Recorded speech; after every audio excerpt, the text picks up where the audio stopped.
Primeiramente, meu nome é Cecília Show, sou a primeira Prenamirim da 30ª Região Tradicionalista e eu gostaria de convidar todos vocês a ficarem bem à vontade na minha casa, nesse mundo de faz de conta que foi criado especialmente para hoje, para me ajudar a explicar um pouco sobre o tema dessa mostra folclórica, as crendices do imaginário infantil.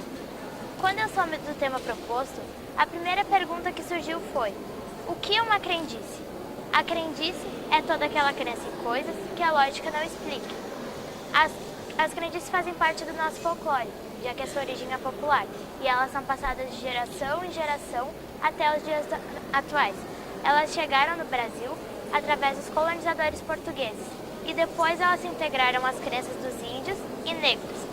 Depois surgiu outra pergunta: se são crenças passadas de geração em geração até os dias atuais, como e em que momento elas fazem parte da nossa vida de criança? Foi entrevistando várias pessoas que eu consegui as respostas que eu procurava. E essa conversa começou dentro da minha casa, ou melhor, da casa da minha avó, que assim como a maioria das pessoas que vivem na minha região hoje em dia, são de descendência alemã. Foi ela quem me contou que até hoje acredita e passa os ensinamentos que a avó e a mãe dela passaram. Ela me falou também que ela não sabia se tudo que elas diziam era verdade ou não, mas que ela acreditava e por isso passava adiante. Nessa conversa também entraram a minha mãe e a minha tia, e conforme elas iam contando as histórias de quando elas próprias eram crianças, eu fui percebendo que nós vivemos rodeados de crendices, só que a gente não fica dizendo: faz isso porque isso é uma crendice. É claro que não. A gente simplesmente faz porque a mãe diz para fazer. E muitas vezes, quando nós perguntamos o porquê disso, a resposta é: porque foi assim que eu aprendi com a minha mãe ou com a minha avó. Eu acredito. Tem que fazer também e acreditar. Vocês querem um exemplo? A minha mãe não pode ver o chinelo virado. Tem que desvirar, senão dá azar. Ela não deixou nem eu virar aqui para demonstrar para vocês. Na verdade, isso é uma superstição, que é parecida com a crendice, mas é diferente porque é uma crença em coisas que a lógica não explica, por medo de que alguma coisa ruim aconteça, como, por exemplo, o azar se deixar o chinelo virado. A minha mãe também lembrou que quando ela e a minha tia eram pequenas e estavam brincando, se a minha mãe passasse por cima da minha tia e a minha avó visse, ela fazia a minha mãe voltar na hora. A minha avó acreditava que não podia passar por cima da criança, senão ela não ia crescer. E eu acho que a minha mãe muitas vezes foi teimosa e não ouviu a minha avó, não voltou, porque eu já estou do tamanho da minha tia. Tem outra crendice que me contaram, e essa todo mundo faz até hoje. Se o bebê tiver soluço, pegar uma pluminha da roupa dele, molhar com a saliva e grudar na testa do bebê. As pessoas mais antigas diziam que soluço passava na hora. Essas foram algumas das crendices apresentadas no meu trabalho, mas a mais interessante e que foi o motivo das outras pesquisas de campo foi a crendice da troca do dente. Toda criança por volta dos 5 ou dos 6 anos começa a perder os dentes de leite. Muitas têm medo e algumas até têm vergonha. Elas não sabem se vai doer para cair o dente, se vai doer para nascer o dente novo. E por esse motivo, as pessoas antigas contavam histórias para essas crianças. Elas diziam que não podia ter medo, que tinha que ser corajosa para arrancar o dente e jogar no telhado. E quando jogasse, tinha que dizer um versinho 3 vezes. São João, toma este dente podre e me dá um dentição. E logo depois, jogar. Não foi em cima do telhado, mas vamos fingir que foi. Na prática, muitas vezes não acontece, né? Eu descobri que essa crença vem de muito tempo e que ela chegou aqui no Brasil, assim como a maioria das crendices, através dos colonizadores portugueses. E que lá em Portugal, dependendo da região, tem versinhos diferentes. Como, por exemplo, eu tenho 3 aqui para mostrar para vocês. Tenho da região de Alentejo, telhado, telhadão, toma lá meu dente podre e decá o meu são. Na região de Vale do Lobo e Danha Nova, eles usam palheirinha, palheirão, toma lá este dente podre e decá um são. E na região de Castelo Branco, cinza, cinzão, toma lá este dente podre e decá o meu são.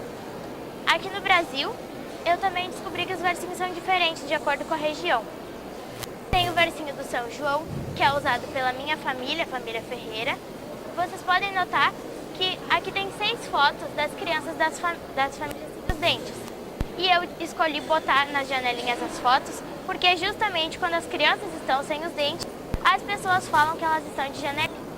Então, aqui a foto de quando eu entrevistei a minha família, tem a minha mãe de janelinha e eu também, e o versinho que a gente usa, que é o de São João. A família de Oliveira Rapac, a foto das crianças de janelinha e o versinho que elas usam, e a foto da família Farias com as crianças e o versinho, que assim como as outras 2 famílias também é o de São João. Lá em Campo Bom, na cidade que eu moro, na 30ª região tradicionalista, tem outro versinho que eu descobri, que foi passado da Dona Veranice para Samanta e a Samanta passou para Isadora, que é: anjinho, anjinho, te dou meu dente velho e tu me dá um novinho. E também tem outro versinho, e a história de como eu descobri ele é bem interessante. Um dia eu estava no meu CTG, esperando começar uma oficina sobre poesia, e eu estava sentada num banco, e do meu lado estava a Mariana, que estava de janelinha. Então chegou o seu Jairo Brum, que é esse homem da foto, e perguntou para Mariana o que ela tinha feito com os dentes que caíram. Ela ficou com vergonha e então respondeu que não sabia. Então ele disse que ia ensinar para ela o que fazer quando o próximo dente caísse. Ele falou que ela tinha que segurar o dente na mão bem firme, virar de costas para o telhado e dizer o versinho: lua nova, lua de São Clemente, dai visão para os meus olhos e saúde para os meus dentes. Então, jogar o dente no telhado. Eu tive que entrevistar ele e eu acabei descobrindo que o versinho é diferente porque ele aprendeu com o pai dele quando ele era criança, quando ele morava na região de São Luís Gonzaga, lá na região das Missões. Hoje em dia, ele mora em Sapiranga, na minha região tradicionalista, vizinha da minha cidade, Campo Bom. Para encerrar, eu gostaria de dizer para vocês que, embora muitas crendices tenham realmente caído em desuso, o importante é que, para muitas famílias, a tradição fala mais alto. E que, embora a gente acredite ou não, respeitar é sim preciso, porque esse simples ensinamento é muito importante para a criança, porque ajuda ela a perder seus medos, ajuda ela a crescer. Como lembrança, eu gostaria que vocês levassem as joaninhas do meu jardim. Segundo a crendice alemã, se uma joaninha pousasse na plantação, era sinal de que a colheita seria farta. Por isso, dizem que se uma joaninha pousar em ti, é sinal de que coisas boas vão te acontecer. Junto com as joaninhas, levem também o pão de laranja, que é o patrimônio imaterial da minha cidade. Muito obrigada pela atenção de todos.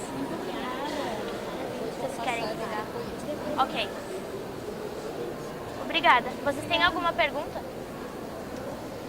Acho que não. Então vocês não põem o dente debaixo do travesseiro para ganhar dinheiro. Tiveram na minha pesquisa algumas pessoas que relataram a crendice da fada do dente, mas essa crendice é mais por uma questão comercial.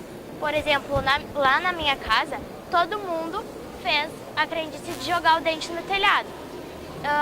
Eu até tentei, quando eu era menor, botar o meu dente debaixo do travesseiro, mas como a minha mãe não tem esse costume, a fada do dente não veio. Eu acho que esse costume agora, por causa que ele mora em prédio, como é que vai chegar lá em cima o dente?